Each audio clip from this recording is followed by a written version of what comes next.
photograph was wrong. All of it was wrong. My hands began to shake as I traced the date on the back.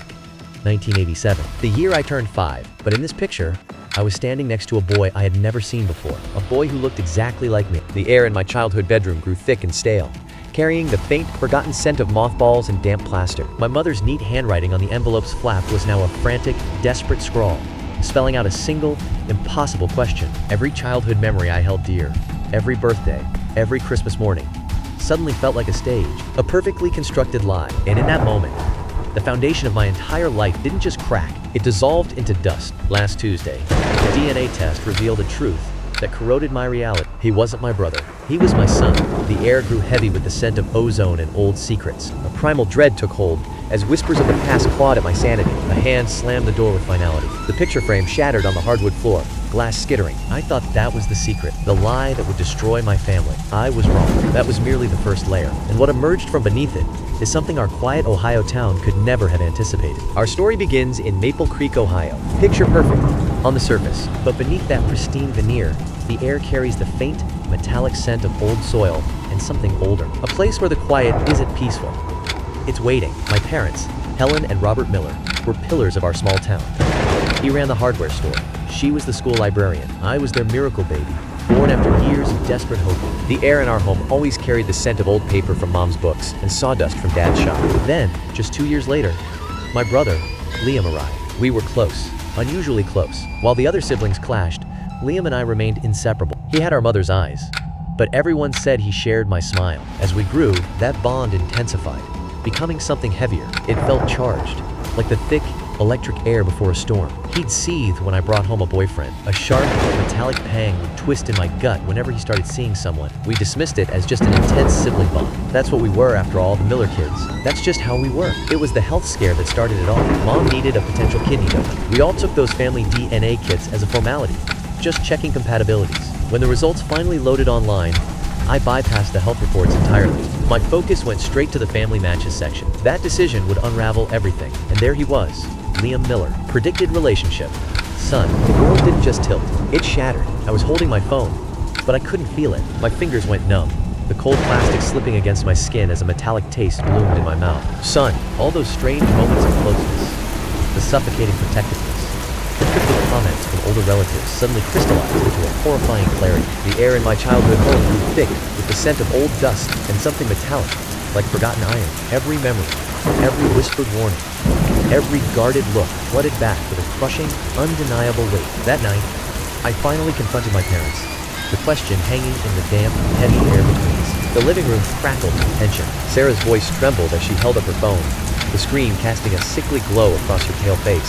Helen's knuckles were white, where she pressed her hand against her mouth, stifling whatever sound threatened to escape. Robert stood frozen at the window, his back a rigid line of tension as he stared into the darkness beyond. Helen's voice breaks, tears glistening on her cheeks under the flickering kitchen light. "We tried to protect you," she whispers, the words thick with a decade of guilt. A damp, musty smell, like old newspapers in a basement, seems to cling to the memory. "You were 15, Sarah." Her confession hangs in the air, heavy and cold. "You were assaulted, and you don't remember." The final whisper is almost lost beneath the low groan of the house settling into the night. "The trauma, you blocked it out. We were told it was best to let you forget. We raised him as our own to give you both a normal life. Protection, that's what they called it. My entire adolescence, rewritten in a single, shattering sentence. I felt a deep, hollow grief for the teenage self I was never allowed to know. Then came a hot, seething anger at the foundation of the lie that had built my life. And finally, a terrifying, confusing wave of emotion crashed over me, directed at Liam. My brother, my son. I was adamant we tell him. My parents pleaded with me to stay silent, but he deserved the truth. So we arranged to meet at our old childhood haunt, down by the creek. The air there always carried the damp, earthy scent of wet stone and decaying leaves. It was a place thick with memory. And now, with the heavy weight of what I had to say. Liam's handsome features contorted, his confusion giving way to something far more primal as Sarah's anguished words settled. He stumbled back as if physically struck, a tremor seizing his hands. The air grew thick, heavy with the metallic scent of ozone and the sour tang of rising panic. His reaction wasn't shock. It was a cold, seething fury that made the very atmosphere recoil. But his fury wasn't directed at our parents. It was aimed squarely at me. He screamed that I was trying to tear the family apart, that the test results were a lie. Then, without another word, he turned and walked out of my life. He stopped answering my calls, leaving only the hollow tone of disconnection. That's when the first note appeared. slipped silently under my apartment door. On a single piece of paper, a typed message read, "Some secrets are buried for a reason. Stop digging." My mind instantly leapt to Liam. It felt like a bitter, cruel attempt to silence me. But the air in my hallway carried a faint, metallic scent, like old pennies, that he never wore. I showed it to my father. His face didn't show confusion. It showed pure, unadulterated fear. He took the note, his hands trembling violently, and muttered in a choked whisper, "It's starting." The air in the room grew heavy with the scent of ozone and old paper. "What's starting, Dad?" I demanded, my own voice tight with a sudden, creeping dread. He remained silent, repeating only, "You shouldn't have told him. You shouldn't have told anyone." My mother transformed into a phantom of nerves, flinching at every creak and whisper. A metallic scent of old paper and dust filled the air as I entered the one place I thought held answers. The local newspaper archive awaited, its stillness thick with forgotten stories. Sarah's search through Maple Creek's microfiche archives yielded nothing about her teenage assault 17 years ago. Then the screen's glow caught her face as she suddenly stopped, her breath hitching mid-scroll. A faint scent of aged paper and dust filled the air as she leaned in closer, the silence around her growing thick and heavy. The only sound was the faint hum of the machine and the rustle of her own jacket as she froze, staring at what shouldn't exist. Her expression shifted from focus to confusion, then to dawning horror. Narrator.